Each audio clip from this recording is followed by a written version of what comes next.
નમસ્કાર, અમારી યુટ્યુબ ચેનલમાં આપ સૌનું હાર્દિક સ્વાગત છે. આજે આપણે જોશું નવરાત્રી નિબંધ. ચાલો જોઈએ. પ્રતિવર્ષ આપણા ગુજરાતમાં આસો સુદ એકમથી આસો સુદ નોમ સુધીના 9 દિવસો નવરાત્રી મહોત્સવ નામે ઓળખાય છે અને ઉજવાય છે. જેમ બંગાળમાં દુર્ગા પૂજાના દિવસોનું ભારે મહત્વ છે, તેમ ગુજરાતમાં અંબા, બહુચરા, કાળકા જેવી શક્તિશાળી દેવીઓની પૂજા આરાધના અને યજ્ઞો ઉપરાંત રાતના મોડે સુધી રાસ કરવાનું ગાવાનું ઘણું મહાત્મ્ય છે. વળી કોઈ સ્થળે તો નવને બદલે 10મો દશેરાનો દિવસ અને પછી 15મો શરદ પૂર્ણિમાનો દિવસ પણ આ મહોત્સવમાં વણી લેવામાં આવે છે. ભારતમાં અને ખાસ કરીને ગુજરાતમાં શક્તિ પૂજાનું ઘણું બધું પરંપરાથી ચાલ્યું આવે છે. અંબા, બહુચરા, મહાકાળી, ભદ્રકાળી, જક્ષણી, ખોડિયાર, રનાદે, આશાપુરી એવા અનેક નામે ગરબા ગવાય છે, પરંતુ એમાં વધારે તો શક્તિ પૂજાનું જ છે. નવરાત્રીના આ 9 દિવસોમાં ગામડે ગામડે પોતપોતાની કુળદેવી મંદિરે કુંભ સ્થાપના કરી 9 દિવસ એની પૂજા આરતી થાય છે. નવરાત્રીના અને પૂજામાં બેસનાર 9 દિવસ ઉપવાસ કરે છે. ક્યાંક ફરાળી ઉપવાસ થતા હોય છે તો ક્યાંક નકોરડા. આઠમના દિવસે હવન થતા અને પછી નૈવેદ્ય માતાજીને ધરાવીને પારણા કરવામાં આવે છે.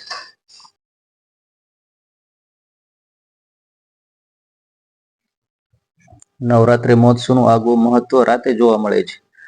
હવે તો શહેરોમાં જ નહીં, ગામડાઓમાં પણ માંડવડી અને સમૂહ ગરબાના જંગી કાર્યક્રમો હાથ ધરાય છે. ભવ્ય રોશનીથી રાતને રંગીન બનાવી દેવામાં આવે છે. માઇક, લાઉડસ્પીકર દ્વારા બુલંદ અવાજે સુરીલા કંઠમાં ગરબાની સુરાવલી પ્રસરે છે અને માત્ર સ્ત્રીઓ જ નહીં, પુરુષો પણ હાથમાં દાંડિયા લઈને તાલબદ્ધ રીતે રાસ રમે છે. સંગીતનો સાથ હોય, ઢોલ ત્રાંસાનો નાદ હોય, ગવડાવનારા કંઠમાં પ્રાણ હોય અને હજારો પ્રેક્ષકોના ટોળા આ દ્રશ્ય જોનાર હોય, પછી ઝીલનારાને પોરસ ચડે એમાં શી નવાઈ? શહેરોમાં તો હવે નવરાત્રી મહોત્સવે માજા મૂકી દીધી છે. એમ કહીએ તો એમાં ખોટું નથી. શક્તિ પૂજા એક આડંબર બની ગઈ છે અને ગરબા કેવળ મનોરંજનનું સાધન. કોલેજિયન યુવકો અને યુવતીઓ છડે ચોક ડિસ્કો ડાન્સ કરી નવરાત્રીના દિવસોમાં દુનિયાને નચાવી રહ્યા છે. ત્યારે એમ થાય કે આપણે આપણા તહેવારોમાં આ પડેલી બધી વિકૃતિઓ સામે શું આંખ મીચામણા જ કરવાના?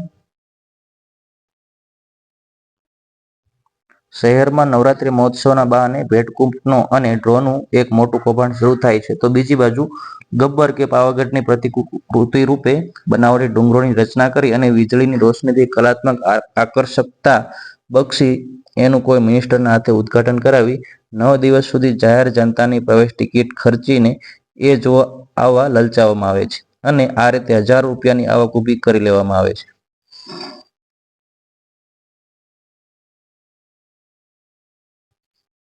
વળી માતાજીની આરતીના નામે ઉછામણી બોલાય છે અને સૌથી વધુ રકમ બોલી નામના મેળવવા ઈચ્છનાર પાસે જ આરતી ઉતરાવાય છે. એ પણ એક નાટક જ ખેલાય છે ને. જેમણે શેરીઓમાં કે પોળોમાં ગરબા ગાવાની મજા નથી આવતી, તેઓ ગરબા ક્લબો સ્થાપીને હવે સ્ટેજ પર ગરબા ગાવા જાય છે ને મોંઘીદાર ટિકિટો ખર્ચીને શ્રીમંતો આવા ગરબાના શો જોવા થિયેટરોમાં, ટાઉન હોલ જાય છે.